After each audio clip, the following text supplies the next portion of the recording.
الحمد لله نحمده ونستعينه ونستغفره ونؤمن به ونتوكل عليه ونعوذ بالله من شرور أنفسنا ومن سيئات أعمالنا من يهده الله فلا مضل له ومن يضلله فلا هادي له ونشهد أن لا إله إلا الله وحده لا شريك له ونشهد أن سيدنا وسندنا ومكينا ومدنينا ومولانا محمدا عبده ورسوله أما بعد أعوذ بالله من الشيطان الرجيم بسم الله الرحمن الرحيم لقد كان لكم في رسول الله أسوة حسنة وقال النبي صلى الله عليه وسلم بعثت لأتمم مكارم الأخلاق أو كما قال عليه الصلاة والسلام آمنت بالله صدق الله مولانا العظيم وصدق رسوله النبي الأمي الهاشمي المدني الكريم ونحن على ذلك لمن الشاهدين والشاكرين والحمد لله رب العالمين۔ تمام حضرات عقیدت اور محبت کے ساتھ عبادت اور ثواب کی نیت سے نماز میں پڑھا جانے والا درود شریف ایک مرتبہ بآواز بلند پڑھ لیں۔ اللہم صلی علی محمد وعلی آل محمد کما صلیت علی ابراہیم وعلی آل ابراہیم انک حمید مجید۔ اللہم بارک علی محمد وعلی آل محمد کما بارکت علی ابراہیم وعلی آل ابراہیم انک حمید مجید۔ نقش قدم نبی کے ہیں جنت کے راستے، اللہ سے ملاتے ہیں سنت کے راستے۔ نقش کف پائے نبی ہو زیر قدم آج بھی عالم کا خزینہ۔ واجب الاحترام عزیزان گرامی، آپ کے سامنے قرآن کریم فرقان مجید 21واں پارہ سورۃ الاحزاب کی آیت نمبر 21 تلاوت کی، اور سرکار دو عالم تاجدار مدینہ محمد مصطفیٰ احمد مجتبیٰ صلی اللہ علیہ وسلم کی حدیث مبارکہ پیش کی۔ قرآن کریم کی اس آیت کے اندر اللہ رب العزت نبی اکرم صلی اللہ علیہ وسلم کی سیرت کو اپنانے کا حکم دے رہے ہیں۔ لقد کان لکم فی رسول اللہ اسوۃ حسنہ، البتہ تحقیق تمہارے لیے رسول اللہ صلی اللہ علیہ وسلم کی زندگی ایک بہترین نمونہ ہے۔ تمہارے لیے آئیڈیل اگر کوئی ذات ہے تو وہ نبی اکرم صلی اللہ علیہ وسلم کی ذات ببرکت ہے۔ گزشتہ جمعہ آپ کے سامنے مسنون دعاؤں کی اہمیت اور ان کی فضیلت پر کچھ گفتگو کی تھی، اور یہ بتایا گیا کہ نبی اکرم صلی اللہ علیہ وسلم کے اس امت پر جتنے احسانات ہیں ان میں سے ایک عظیم احسان یہ بھی ہے کہ نبی اکرم صلی اللہ علیہ وسلم نے اللہ سے تعلق کو مضبوط کرنے کے لیے ایک آسان نسخہ ہمیں عطا کیا ہے۔ اگر ہم اس پر عمل کر لیں تو ہمارا تعلق اللہ کے ساتھ مضبوط ہو جائے گا۔ اور قرآن کریم کی یہ آیت یا ایھا الذین آمنوا اذکروا اللہ ذکرا کثیرا، اس کے مصداق بھی ہم بن جائیں گے۔ اور تیسرا فائدہ اس مسنون اعمال اور مسنون دعاؤں کے اہتمام کرنے کا یہ ہوگا کہ ہم گناہوں سے دور ہو جائیں گے اور ہر وقت اللہ کی ذات ہمارے دل میں مستحضر رہے گی۔ پچھلے جمعے کچھ دعاؤں کے بارے میں آپ کے سامنے ان کی فضیلت اور اہمیت کو بیان کیا کہ آپ صلی اللہ علیہ وسلم نے ارشاد فرمایا کہ جب کوئی آدمی کسی بیمار کی عیادت کے لیے چلے جائے اور ابھی اگر اس کی اس بیماری کے اندر اس کا موت کا وقت نہ آیا ہو، تو جو آدمی کسی بیمار کے پاس گیا ہے اس کی عیادت کے لیے، تو وہ اس کے پاس بیٹھے بیٹھے 7 مرتبہ اسأل اللہ العظیم رب العرش العظیم ان یشفیک، چھوٹی سی دعا، یہ دعا 7 مرتبہ اس بیمار کے سامنے بیٹھ کر پڑھ لے تو اللہ تعالیٰ اس بیمار آدمی کو ضرور شفا عطا فرمائیں گے۔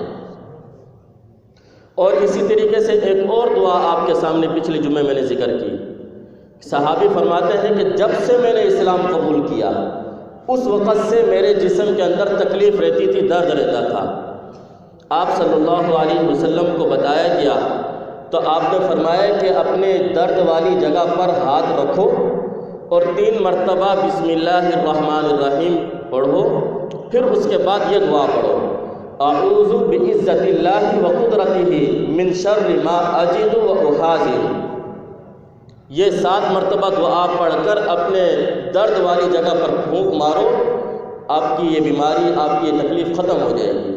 وہ صحابی کہتے ہیں میں نے چند دن یہ عمل کیا، میرے جسم کی ساری تکلیفیں ختم ہو گئی۔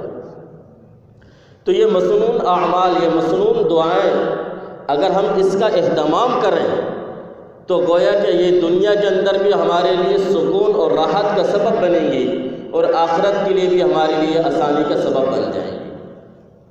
ان دعاؤں میں سے ایک بہترین اور آسان اور مختصر دعا جس پر آج میں گفتگو کرنا چاہتا ہوں، اور یہ دعا امام ترمذی رحمۃ اللہ علیہ نے اپنی کتاب کے اندر بھی ذکر کی، ابن ماجہ میں بھی ذکر ہے، امام ابو داؤد رحمۃ اللہ علیہ نے بھی ذکر کی، تقریباً احادیث کی تمام کتب کے اندر یہ دعا موجود ہے۔ اور وہ دعا کیا ہے کہ نبی اکرم صلی اللہ علیہ وسلم نے ارشاد فرمایا جو آدمی صبح اور شام 3 مرتبہ اس دعا کو پڑھ لیتا ہے، دعا کیا؟ بسم اللہ الذی لا یضر مع اسمہ شیء فی الارض ولا فی السماء وهو السمیع العلیم۔ کتنی مختصر سی دعا ہے، چھوٹی سی دعا۔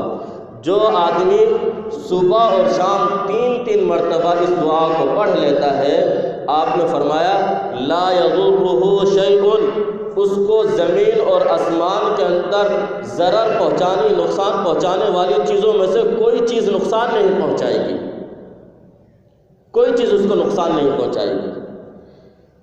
انسان کو دنیا کے اندر نقصان پہنچانے والی چیزیں بہت ساری ہیں، لیکن قابل ضرر اشیاء میں سے سب سے زیادہ جو انسان کو نقصان پہنچاتا ہے وہ دوسرا انسان ہے۔ ضرر پہنچانے والی چیزیں اور بھی ہیں، مثال کے طور پر سانپ، یہ بھی انسان کو نقصان پہنچاتا ہے، لیکن بہت سارے ایسے لوگ ہیں جن کو زندگی میں کبھی سانپ نے ڈسا ہی نہیں ہوگا، تو کبھی کسی کو آ کر ڈس لیا۔ اسی طریقے سے بچھو، یہ بھی قابل ضرر چیزوں میں سے ہے، لیکن یہ ہر وقت ہر بندے کو تکلیف نہیں پہنچاتا۔ زندگی میں کبھی کسی کے بسترے میں، کسی کے رضائی میں، کمبل میں آ گیا، اس کو نقصان پہنچا دیا۔ اسی طریقے سے کتا قابل ضرر چیزوں میں سے ہے، لیکن وہ روزانہ ہر وقت ہر بندے کو نہیں کاٹتا، زندگی میں کبھی کسی انسان کو اس نے کاٹ لیا ہو۔ اسی طریقے سے چیونٹی، یہ بھی قابل ضرر چیز ہے، لیکن کبھی وہ آپ کو کاٹ کر تکلیف پہنچائے گی، ہر وقت نہیں پہنچائے گی۔ مچھر یہ بھی قابل ضرر چیزوں میں سے ہے، لیکن یہ بھی آپ کو ہر وقت تکلیف نہیں پہنچاتا، بلکہ کبھی اس نے آ کر آپ کو کاٹ لیا۔ تو انسان کو سب سے زیادہ جو نقصان پہنچتا ہے وہ دوسرے انسان سے پہنچتا ہے۔ گویا کہ دنیا کے اندر سب سے زیادہ نقصان جو ایک انسان کو پہنچتا ہے وہ دوسرے انسان سے ہوتا ہے، اور دنیا کے اندر سب سے زیادہ اگر کسی کو نفع ملتا ہے، فائدہ حاصل ہوتا ہے، وہ بھی انسان سے ہی حاصل ہوتا ہے۔ مثال کے طور پر آپ دیکھیں بہت سارے لوگ میرے پاس تو آتے ہیں، مجھے معلوم ہے، شادی سے پہلے ٹھیک ٹھاک تھے، زندگی گزر رہی تھی، شادی ہو گئی اور شادی ہونے کے بعد جو ہے میاں بیوی میں جوڑ نہیں ہوا۔ اب نتیجہ کیا نکلا؟ گھر میں روزانہ جھگڑا ہے، لڑائی ہے، چک چک ہے، پریشانی ہے۔ اب لڑکی پریشان، ٹینشن کا شکار، حتیٰ کہ میں ابھی کچھ دن پہلے پڑھ رہا تھا کہ نفسیاتی مریضوں، نفسیاتی ہسپتالوں کے اندر اگر چلے جائیں تو آپ کو پتہ چلے گا سب سے زیادہ نفسیاتی وہ شادی شدہ لڑکیاں، نوجوان لڑکیاں ہیں۔ اب اس کی وجہ کیا؟ سسرال والوں نے اتنی ٹینشن دی، اتنی تکلیف پہنچائی کہ اس کی زندگی خراب ہو گئی، وہ ٹینشن کے شکار ہو گئی، مریضہ بن گئی۔ اب شادی سے پہلے وہی لڑکی کیا تھی؟ اپنے گھر کے اندر سکون کے ساتھ رہ رہی تھی، جب دل چاہتا وہ اڑتی، جب دل چاہتا وہ سو جاتی۔ اب شادی ہوئی، حالانکہ اس کو ہونا چاہیے شادی کے بعد تو یہ زیادہ خوشی کے ساتھ رہتی، کیونکہ نئی نئی شادی ہوئی ہے، اس کو ملکہ بنایا گیا، دلہن بنایا گیا اس کو، اور اس کی شباب کے دن ہے، اس کو تو اچھی زندگی گزارنی چاہیے تھی، لیکن شروع ہی زندگی کے اندر اس کو اتنی یعنی سسرال والوں سے تکلیف پہنچی کہ وہ نفسیاتی مریضہ بن گئی۔ اسی طریقے سے بعض دفعہ نوجوان زندگی گزارنے سے، شادی کرنے سے پہلے بڑی اچھی زندگی گزار رہا تھا، میرے پاس آتے ہیں بہت سارے، وہ کہتے ہیں مولانا صاحب شادی کی، اس کے بعد جو ہے بس ایسی لڑکی ملی ہے کہ گھر کا سکون ہی ختم ہو گیا۔ اب کیا تھا، وہ شادی سے پہلے بالکل اچھی زندگی گزار رہا تھا، اب قسمت میں مقدر میں ایسی لڑکی آئی جس نے ایسی اس کی زندگی میں یعنی سکون اس کا خراب کر دیا۔ اب یہ کبھی اس مولانا صاحب کے پاس جاتا ہے، کبھی اس کے پاس جاتا ہے، کبھی اس کے پاس جاتا ہے، یہ بھی بیچارہ پریشان گھوم رہا ہے، شریف گھر کا بچہ ہے، طلاق دے نہیں سکتا، اب کیا کرے؟ تو میں یہ بتا رہا ہوں کہ دنیا کے اندر اگر کسی کو کسی سے تکلیف پہنچتی ہے، ضرر نقصان پہنچتا ہے انسان کو، وہ دوسرے انسان سے پہنچتا ہے۔ آپ بازاروں میں دیکھ لیں، مارکیٹوں میں دیکھ لیں، فیکٹریوں میں دیکھ لیں، آپ پیٹرول پمپ پہ چلے جائیں کہ آپ لائن میں کھڑے ہوئے ہو اور کسی اور نے آ کر اگر جلد بازی دکھا دی تو وہیں پر لڑائی شروع ہو جاتی ہے۔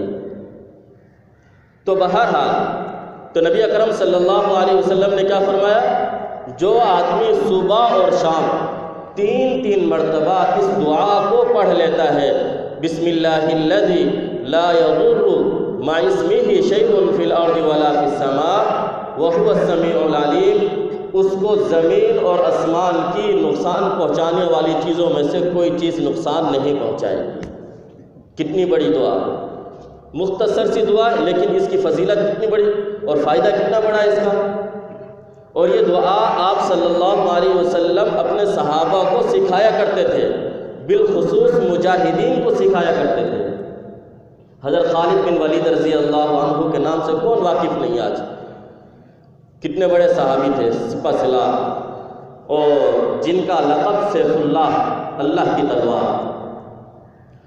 وہ جب یرموک کی جنگ کے لیے تشریف لے گئے تو سامنا عیسائیوں کے ساتھ تھا۔ سامنے کون تھے؟ عیسائی تھے، جنگجو۔ اور جو عیسائیوں کا سپہ سالار تھا اس نے حضرت خالد بن ولید رضی اللہ عنہ کو کہا کہ آج تمہیں مجھ سے کوئی بچا نہیں سکتا، میں آج اپنی تلوار کے ساتھ ایک ایسا زہر لگا کر آیا ہوں، اگر یہ تلوار کسی کے جسم کے ساتھ لگ گئی تو یہ زہر ایسا خطرناک زہر ہے کہ وہ جسم کا حصہ ٹوٹ کر گر جائے گا، گل جائے گا، سڑ جائے گا، اتنا خطرناک زہر لگا کر آیا ہوں اور آج تمہیں مجھ سے کوئی بچا نہیں سکتا۔ تو حضرت خالد بن ولید رضی اللہ عنہ نے اس کو کہا کہ تیری نظر اس زہر پر ہے، تو یہ سمجھتا ہے کہ یہ زہر کھانے سے، یہ زہر لگنے سے انسان مر جائے گا، لیکن میری نظر اس زہر پر نہیں ہے، میری نظر نبی اکرم صلی اللہ علیہ وسلم کے بتائے ہوئے ارشادات پر ہے۔ آپ نے جو فرما دیا ویسے ہی ہوگا۔ اور آپ نے حضرت خالد بن ولید رضی اللہ عنہ نے کہا اگر تیرے پاس وہ زہر ہے تو لاؤ میرے کو دے، میں تیرے سامنے اس کو پی کر دکھاتا ہوں۔ تو اس عیسائی نے وہ زہر کی شیشی جو اس کی جیب میں تھی اس نے اچھال کر پھینکی۔ حضرت خالد بن ولید رضی اللہ عنہ نے وہ شیشی لی اور 3 مرتبہ یہی دعا بسم اللہ الذی لا یضر مع اسمہ شیء فی الارض ولا فی السماء وہو السمیع العلیم 3 مرتبہ پڑھا اور یہ پوری شیشی پی گئے، کچھ بھی نہیں ہوا۔ جب یہ منظر عیسائیوں نے دیکھا تو بہت سارے وہ ڈر بھی گئے اور اسلام بھی قبول کر لیا۔ تو صحابہ کی نظر نبی اکرم صلی اللہ علیہ وسلم کے فرمان پر ہوتی تھی کہ آپ نے جو کہہ دیا وہ سچ ہے، کوئی چیز تکلیف نہیں پہنچا سکتی۔ اس حدیث کو روایت کرنے والے، اس دعا کو روایت کرنے والے حضرت ابان رضی اللہ عنہ، جو کہ حضرت عثمان رضی اللہ عنہ کے بیٹے ہیں، اور یہ بہت بڑے محدث بھی تھے اور اپنی مسجد کے امام بھی تھے۔ امام کا کام کیا ہوتا ہے بھئی؟ جمعہ پڑھانا اور لوگوں کی تربیت کرنا، ان کو صحیح معنوں میں دین سکھانا، ان کو احادیث کا علم سکھانا، درس دینا۔ تو حضرت ابان رضی اللہ عنہ یہ محدث بھی تھے، امام بھی تھے اور اپنی مسجد میں درس بھی دیا کرتے تھے۔ ایک مرتبہ یہی حدیث بیان کرنے لگے کہ نبی اکرم صلی اللہ علیہ وسلم نے فرمایا ہے جو آدمی صبح اور شام 3 مرتبہ اس دعا کو پڑھ لیتا ہے اس دن اللہ تعالیٰ اس کو کوئی نقصان پہنچانے والی چیز اس کو نقصان نہیں پہنچائے گی، اللہ اس کی حفاظت فرمائیں گے۔ اب اپنی حالت کیا تھی؟ حضرت ابان رضی اللہ عنہ کی جب وہ حدیث بیان کر رہے تھے ان کی اپنی حالت یہ تھی کہ ان کے آدھے جسم پر فالج تھا، ان کا بایاں حصہ وہ مفلوج تھا۔ جب یہ حدیث بیان کر رہے تھے تو مجمع میں سے ایک آدمی وہ ایسی نظروں سے دیکھنے لگے جیسے کہ شک بھری نگاہوں سے دیکھتا ہے انسان کہ حدیث تو بیان کر رہے ہیں اور اپنی حالت ایسی ہے کہ آدھا جسم مفلوج ہے۔ تو حضرت ابان رضی اللہ عنہ نے اس آدمی کو دیکھا اور سمجھ گئے کہ یہ آدمی حدیث کے اندر شک کر رہا ہے، یہ اپنی طرف سے کوئی حدیث بیان کر رہا ہے۔ تو حضرت ابان رضی اللہ عنہ فرمانے لگے کہ بھائی تجھے نبی پاک صلی اللہ علیہ وسلم کے اس پاک شاہی فرمان کے اندر شک کرنے کی ضرورت نہیں، آپ صلی اللہ علیہ وسلم کے یہ فرمان بالکل صحیح ہے۔ یہ جو تو میرے جسم کو دیکھ رہا ہے، یہ میری حالت دیکھ رہا ہے، اس کی وجہ یہ ہے کہ اس دن جس وقت میرے کو یہ فالج ہوا تھا اس دن میں نے سستی کی تھی اور میں نے اس دعا کو پڑھا ہی نہیں تھا، تو اس دن میرے اوپر یہ فالج ہوا مجھے۔ تو یہ حدیث اپنی جگہ پر بالکل صحیح ہے، اس لیے اس حدیث کو یاد کریں، صبح شام کی مسنون دعاؤں کے اندر اس کو، اذکار کے اندر اس کو شامل کر لیں تو آپ سب اس کو سیکھیں۔ مشکل نہیں ہے، ایک دفعہ ایک ساتھ میرے ساتھ پڑھ لو، بالکل آسان۔ بسم اللہ الذی لا یضر مع اسمہ شیء فی الارض ولا فی السماء وہو السمیع العلیم۔ کتنی مختصر سی دعا ہے اور اس کا فائدہ بہت زیادہ ہے۔ نبی اکرم صلی اللہ علیہ وسلم کی دعاؤں کو آپ دیکھیں، مسنون اعمال کو دیکھیں کہ کون سی ایسا، میں نے آپ کو پچھلے جمعے بھی بتایا، کون سا ایسا موقع ہے کہ ہم اس کے بارے میں آپ صلی اللہ علیہ وسلم نے کوئی دعا نہ سکھلائی ہو۔ حتیٰ کہ آپ صلی اللہ علیہ وسلم نے جسم کو فٹ رکھنے کے لیے بھی دعا سکھلائی ہے۔ ہم اپنے جسم کو فٹ رکھنے کے لیے کیا کیا کرتے ہیں بھائی؟ بہت سارے کام کرتے ہیں، اور ان میں سے ایک کہ پرہیز، سب سے پہلے تو پرہیز کرنا، بھئی ایسی چیزیں نہیں کھانی جس سے جسم کو نقصان پہنچتا ہے، یہ بھی جسم کو فٹ رکھنے کا ایک طریقہ ہے۔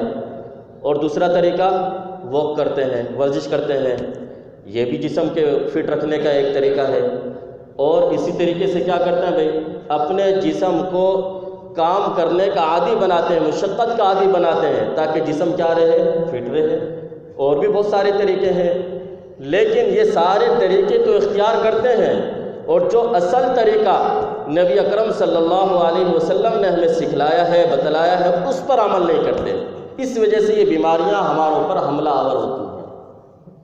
حضرت عبد الرحمن رضی اللہ عنہ فرماتے ہیں، میرے ابا جان صبح اور شام ایک دعا پڑھا کرتے تھے اونچی آواز کے ساتھ، اور اتنی اونچی آواز کے ساتھ پڑھتے تھے کہ ہم جب چھوٹے بچے ہوتے ہم ان دعاؤں کو سن کر سیکھ لیتے تھے اور یاد کر لیتے تھے۔ اور وہ دعا کیا کیا کرتے تھے؟ دعا پڑھتے تھے، اللہم عافینی فی بدنی، اللہم عافینی فی سمعی، اللہم عافینی فی بصری، لا الہ الا انت۔ کتنی مختصر سی دعا ہے۔ اب اس دعا کے اندر کیا مانگا جا رہا ہے؟ ذرا توجہ کریں۔ اللہم عافینی فی بدنی، اے اللہ میرے جسم کو عافیت کے ساتھ رکھ، میرے جسم کو عافیت کے ساتھ رکھ۔ آپ نے کیا سمجھا اس سے؟ جسم کی فٹنس، جسم کو میرا فٹ رکھ، یا اللہ میرے کو صحت، میری صحت برقرار رکھ۔ آج وجہ کیا ہے؟ ہم ان دعاؤں کو سیکھتے نہیں ہیں، پڑھتے نہیں ہیں، جس کی وجہ سے بیماریاں حملہ آور ہوتی ہیں۔ ابھی زندگی کے اندر کئی سال باقی ہیں، لیکن پہلے سے انسان جو ہے وہ اپنی زندگی کو گھسیٹ کر دھکے لگا کر چل رہا ہے۔ سانسیں باقی ہیں، ابھی 10-15 سال مزید جیے گا ابھی، لیکن وہ 10-15 سال پہلے سے ہی ایسا بیمار ہو جاتا ہے کہ بس وہ اپنے دن پورے کر رہا ہے۔ اس کی وجہ کیا ہے؟ یہی کہ ہم دعاؤں کا اہتمام نہیں کرتے۔ اس لیے اس دعا کا بھی اہتمام کریں۔ تو آپ اس کو بھی سیکھیں، بالکل آسان ہے، پڑھ لیں میرے ساتھ۔ اللہم عافینی فی بدنی، اللہم عافینی فی سمعی، اللہم عافینی فی بصری، لا الہ الا انت۔ 3 مرتبہ صبح پڑھو، 3 مرتبہ شام کو پڑھو، اور اپنا ہاتھوں پر دم کر کے جسم پر پھیر لو۔ اللہ کے حکم سے، اللہ کی مدد سے کوئی بیماری آپ پر حملہ آور نہیں ہوئے گی، کیونکہ نبی اکرم صلی اللہ علیہ وسلم نے ارشاد فرمایا ہے کہ میری امت میں بعض لوگ ایسے ہیں کہ اگر وہ دم کر کے اپنے جسم پر، یہ فرمایا کہ اگر وہ دم کر کے کسی پہاڑ پر بھی پھونک مار دیں تو وہ پہاڑ اپنی جگہ سے ہٹ جائے گا، اپنی جگہ چھوڑ دے گا۔ حضرت عبداللہ ابن مسعود رضی اللہ عنہ سے روایت ہے، فرماتے ہیں کہ ایک مرتبہ حضرت عبداللہ ابن مسعود رضی اللہ عنہ کے پاس ایک آدمی بلایا گیا جو کہ مجنون تھا یا کسی اور بیماری میں مبتلا تھا، مرگی کا دورہ تھا یا مجنون تھا، جنون تھا یا کچھ بھی تھا اس کو، تو ایسا تھا کہ وہ اپنے ہوش میں نہیں تھا۔ تو حضرت عبداللہ ابن مسعود رضی اللہ عنہ نے سورۃ المؤمنون کی آخری آیت افحسبتم انما خلقناکم عبثا وانکم الینا لا ترجعون فتعالى الله الملك الحق لا الہ الا هو رب العرش الكریم ومن يدع مع الله الہ آخر لا برہان له به فانما حسابه عند ربه انه لا يفلح الكافرون وقل رب اغفر وارحم وانت خیر الراحمین۔ یہ آخری آیات پڑھی اور اس بیمار آدمی پر پھونک مار، وہ بالکل ٹھیک ہو گیا۔ حضرت عبداللہ ابن مسعود رضی اللہ عنہ کے بارے میں نبی پاک صلی اللہ علیہ وسلم کو بتایا کہ عبداللہ نے ایسا دم کیا ہے کہ ایک مجنون آدمی ٹھیک ہو گیا۔ آپ صلی اللہ علیہ وسلم نے حضرت عبداللہ ابن مسعود کو بلایا، عبداللہ کیا پڑھا تھا؟ تو عبداللہ ابن مسعود رضی اللہ عنہ فرمانے لگے کہ یا رسول اللہ مجھے تو کوئی دم وم کرنا تو آتا نہیں ہے، جب اس بندے کو میرے پاس لایا گیا تو اللہ تعالیٰ نے میرے ذہن میں یہ آیتیں ڈال دی، تو میں نے یہ آیتیں پڑھ کر اس پر پھونک ماری، ٹھیک ہو گیا اللہ کے حکم سے۔ تو آپ صلی اللہ علیہ وسلم نے ارشاد فرمایا، اے عبداللہ میری امت میں بعض لوگ ایسے ہیں اگر وہ ان آیات کو پڑھ کر کسی پہاڑ پر پھونک مار دیں وہ پہاڑ وہاں سے بھاگ جائے گا۔ تو یہ دعاؤں کا اہتمام کریں، مسنون اعمال کا اہتمام کریں، صبح شام کی دعاؤں کا اہتمام کریں۔ اس کے اندر ہماری زندگیوں کے اندر کتنی بہاریں آئیں گی، کتنی برکت آئے گی، آپ اس کا اندازہ نہیں لگا سکتے۔ اس لیے اللہ تعالی ہمیں ان دعاؤں پر عمل کرنے کی توفیق عطا فرمائے۔ وآخر دعوانا الحمدللہ رب العالمین۔